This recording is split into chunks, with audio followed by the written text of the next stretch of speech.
ես իրացնելու եմ ցանկանում եմ իրացնել իմ իրավունքը որպես կուսակցականի եւ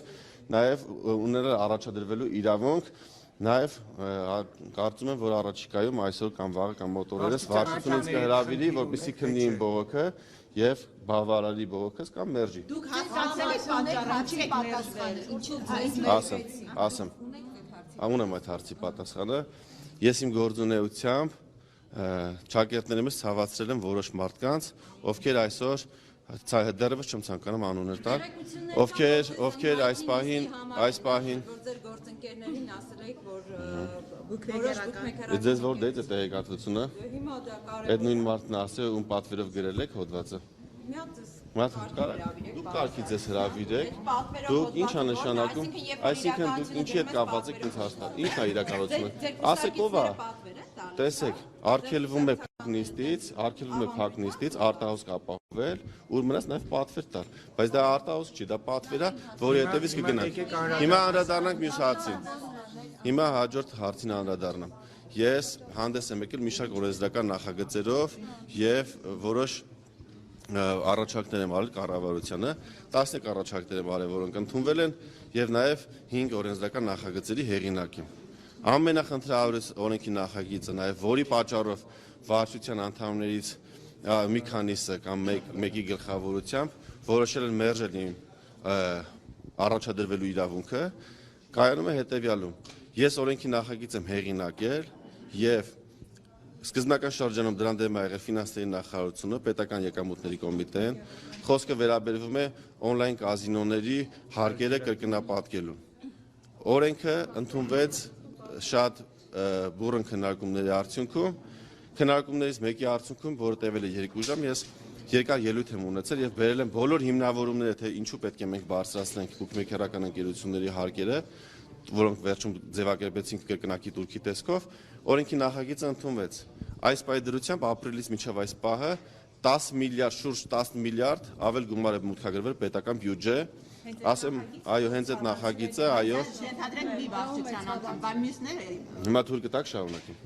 Հիմա ըստ նախագծի տրամաբանությամբ 1 տարվա ընթացքում 13 միլիարդ դրամ կամ մոտավորապես 33 միլիոն դոլար, կներեք, ավել գումար է մուտքագրվելու պետական բյուջե։ Հաջորդը ասեմ։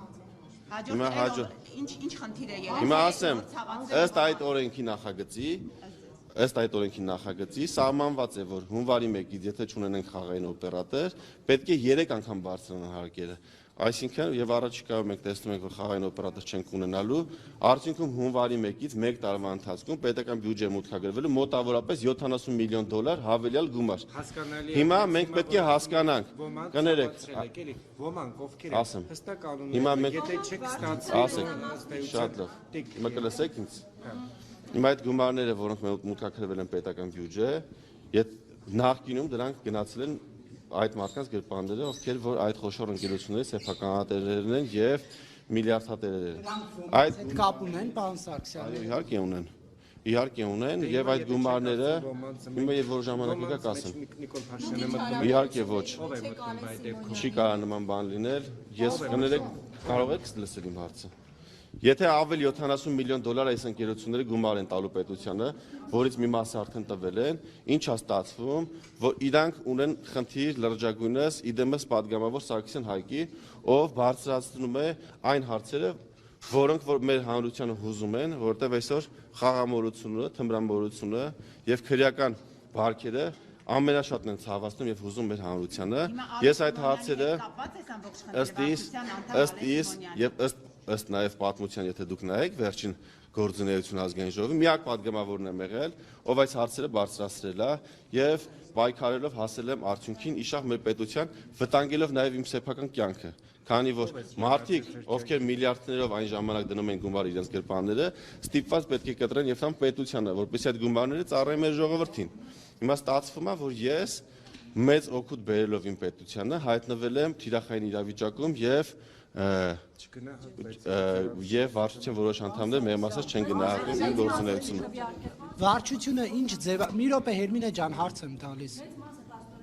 Հաստատ մեծ մասը չի քվեարկել ձեր Լավ։ Ես քվեարկության արդյունքները, ես քվեարկում խնդրում մի վիճեք, բոլորի հարցին կպատասխանեմ։ Ես վարչության անդամներից ով ինչպես է քվեարկել, կարող եմ ենթադրել, բայց չգիտեմ, քանի որ դա ինձ չեն ասել։ Կարող է այնտեղ ներկա եղել, դուք հրապարակորաթերթը ներկա լինում վարչության նիստերին։ Այսինքն դուք ինչպես գիտեք, որ 3 հոգի դեմ եք, ով ասել։ Դե ով է ասել, եւ միջև չասեք ով է ասել, ես չեմ շարունակի ձեր հարցերին պատասխանել։ Բնականաբար մեծ մասը դեմ է քվեարկել, ես բայց չեմ կարող ասել ով է դեմ քվեարկել, ով կողմ, ցանկանում որպեսզի եւս մեկ անգամ իմ բողոքը վարչությունը թույլ տա իրացնեմ ես իմ որպես կուսակցական իմ իրավունքը, որովհետեւ ունեմ սահմանափակ իրավունքներ, որոնք այո, կանոնադրություն մեջ բացեք 21-րդ հոդվածը սահմանում է կուսակցական անդամի իրավունքները։ Առաջիկայում կխոսենք։ Վարչությունը ձեզ ներկայացրել, Ինձ որևէ հիմնավորում չի ներկայացվել, ինձ բանավոր խոսքում վարչության անդամներից մեկը իմ ընկերներից փոխանցել է, որ վարչությունը մերժել է իմ դիմումը։ պաշտոնական է ձեզ ասվել, թե ինչ որ ներքին կարգով ձեր ընկերը ձեզ ասել է, որ Չէ, պաշտոնապես կուսակցության վարչությունը որոշել է, որ տվյալ վարչության անդամը պետք է ինձ փոխանցի վարչության դիրքորոշումը, նա փոխանցել է հետև ոչ բանավոր հանդիպման ժամանակ։ ինչպես է վարչությունը չգրանցվող տեխնոլոգիաների ինչպես է Հենց դա տեսեք, հենց նաև խնդիրներից մեկը դա է, որ բազմաթիվ հարցեր դեռևս որոշված չեն, հենց առաջին հարցը չափորոշիչների հարցն է, թե ինչ չափորոշիչով պետք է կուսակցականը հավակնի, այսինքն որ չափորոշիչներն են, որ ինքը պետք է բավարարի, որպեսզի հնարավորություն ունենա առաջադրվելու, դա սահմանված չէ, եւ նաեւ ես, օրինակ չափորոշիչներով կարա չափորոշիչներ այս պահին սահմանված չեն եւ որևէ մեկը չգիտի, որ ես եթե ներված լինեի, ես չէի բողոքարկի, ես կգնայի մեր տուն, բայց քանի որ ես չեմ ցանկանում դավաճանել իմ սկզբունքները եւ այն ժողովրդին, որը մեզ բերել է իշխանության, ես ուզում նշել, որ 2018 թվականի ապրիլի 22-ին, 23-ին եւ 100,000-ավոր մարդիկ դուրս եկան փողոց, ես գտնվում էի կալանքի մեջ եւ ինձ սպառնում էր մինչեւ 8 տարվա ազատազրկում եւ եթե ժողովուրդը դուրս չկար պայքար, ես դեռևս կգտնվեի անազատության մեջ, այսինքն ես իրավունք չունեմ դավաճանելու իմ ժողովրդին, ես պետք է պայքարեմ, որպեսզի այն արատավոր երևույթները, որոնք ես նշել եմ, առաջինը խաղամոլությունը, ինչպես է ծնվել այս միտքը։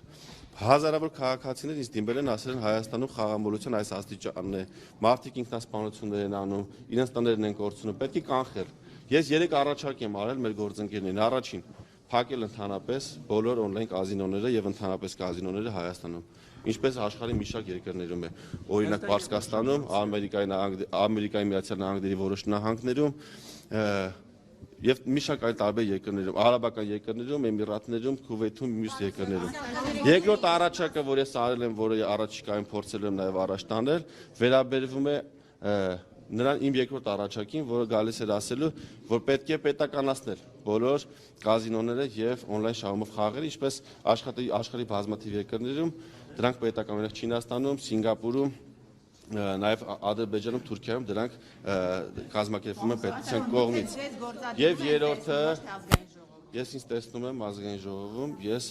որևէ ամբիցիա չունեմ այդ պաշտոնը զբաղեցնելու եւ չեմ ունեցել։ Այսինքն քաղաքապետի ապագաս մենք քաղաքապետի հետ կապված երես Չկա հավաքություններ նման, եւ ձեր եղբայր չկա նման հավակնություն, չի կարող նման։ Մեկ ցավացնողներից մեկ, օրինակ ինչպես ձեր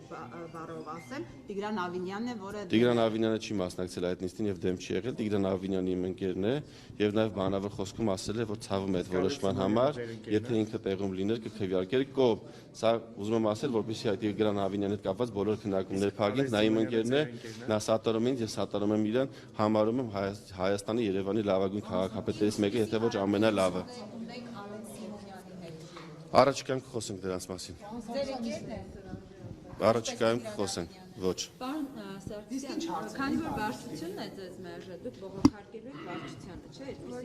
Այո։ եք ներկայացնելու, ինչ ակնկալիք ունեք, որ այդ նույն Ակնկալիք ունեմ, որ վարչությունը ինձ կլսի։ Իր ընդունած որոշումը պիտի չեղարկի։